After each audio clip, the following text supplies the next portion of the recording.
rectangles. So we are on page 10 of your chapter 6 note packet. So make sure you're on the right page. Go ahead and pause the video and fill in the 2 qualities of rectangles that I've already filled in for us. Okay, so it starts out with saying rectangles have the same properties of parallelograms. So all 5 of those properties that we talked about the other day hold true in rectangles, and we get 2 more specific ones just for rectangles. One being that there's 4 right angles, so every corner of your rectangle is a right angle. And also our diagonals not only bisect each other, but they're also going to end up being congruent.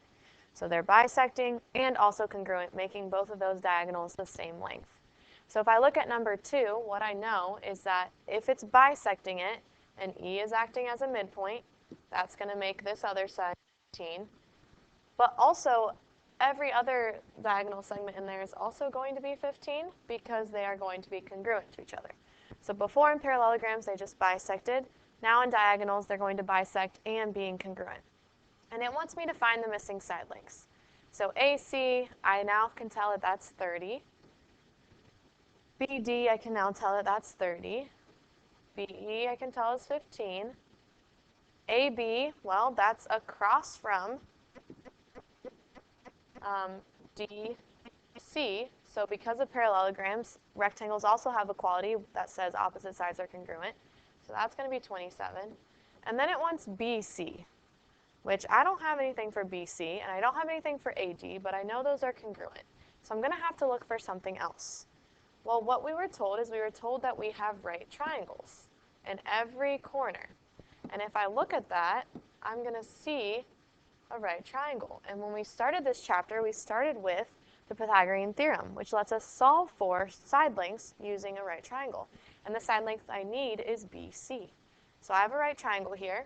My hypotenuse is always across from my right angle, so my hypotenuse is right over here.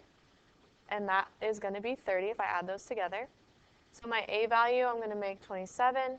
My B value, I don't know. So A squared, 27, plus B squared equals C squared, 30.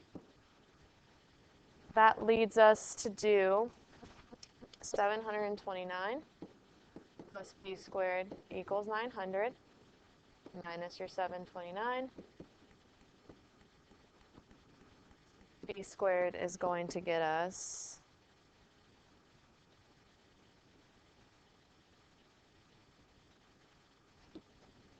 171. Take that square root. D equals 13.1. All right, so that would be what I'm putting in for BC or AD, depending on what they wanted, but they just wanted BC. So we have to be able to locate those right triangles in that rectangle in order to solve for side lengths if we need them. As far as angles are concerned, I know that all of them are right angles if they're looking for the whole angle. If they're looking for part of it, then I'd have to do some work. So I see here that I have vertical angles on number 4. My 64 can come over here.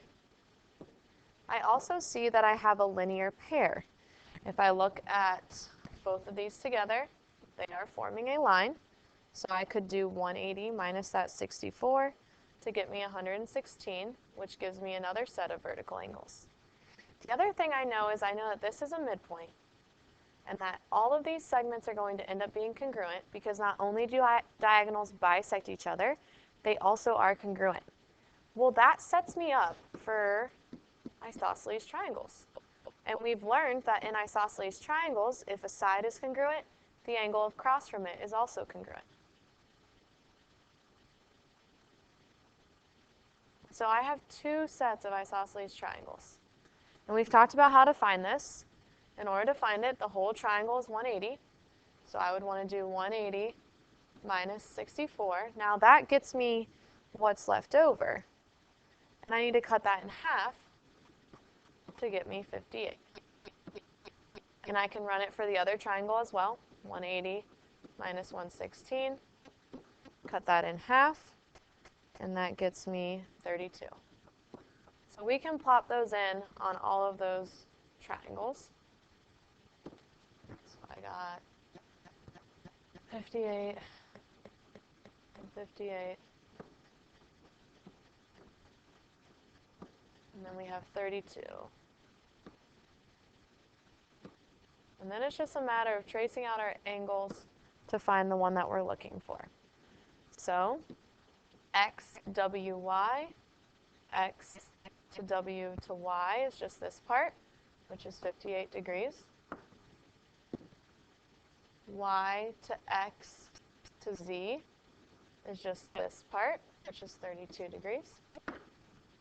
W to v to z, we're going inside the triangle. W to v to z, 116 degrees. XWZ. XWZ is the whole angle. My corners are 90. And XZY, X to Z to Y, is that side, which is 58 degrees.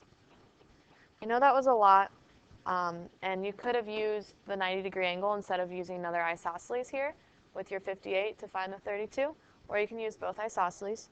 But go ahead and pause this video and try number 5 on your own.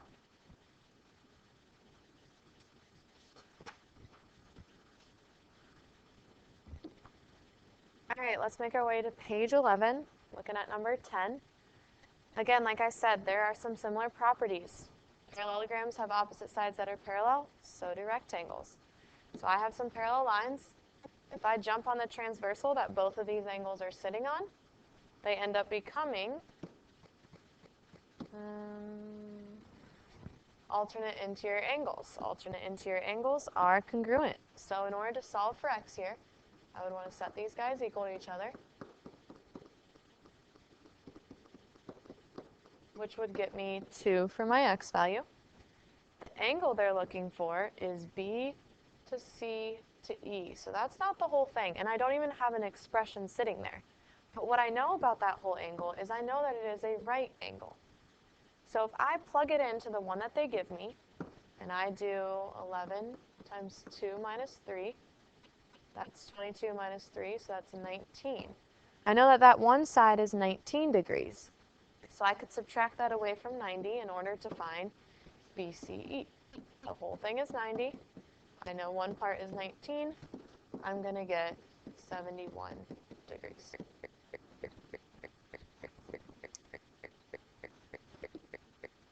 So go ahead and pause this video and try to do number 11 on your own.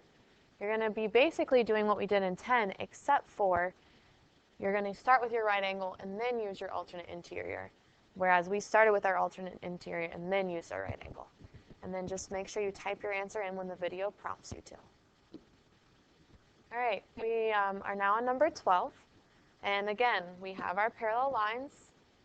If I jump on my parallel lines and the transversal that both of my angles are on, I'm going to notice that I can float this angle down and over, or I can float this angle up and over. Either way, I have both parts that are making up the corner of my rectangle, and the corner of my rectangle is always going to be 90 degrees. So what I would want to do is I would want to take my x plus 20 plus 5x minus 8 and set that equal to 90, because they're making up that corner when I float them down and over using the alternate interior angles that I have. That's not 112, that is just simply 12. Okay.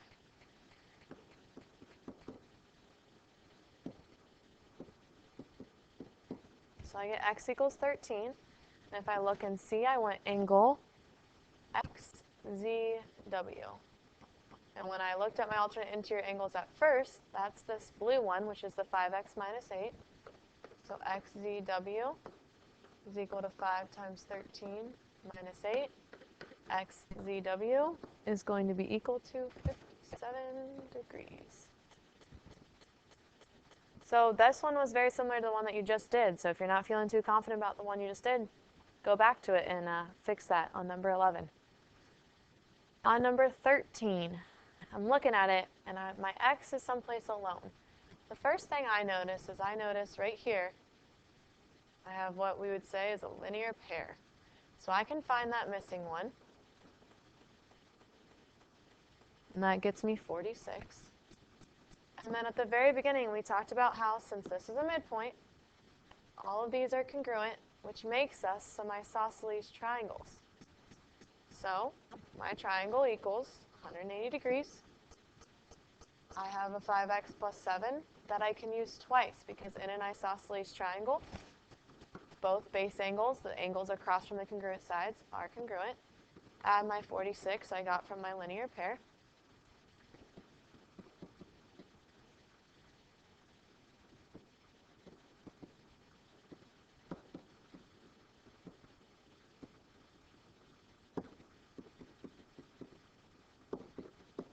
And we'll get x equals 12 when we solve that one out. That's all for today, guys. I know that's a lot of content, but just make sure you bring any questions you may have to our class meeting tomorrow.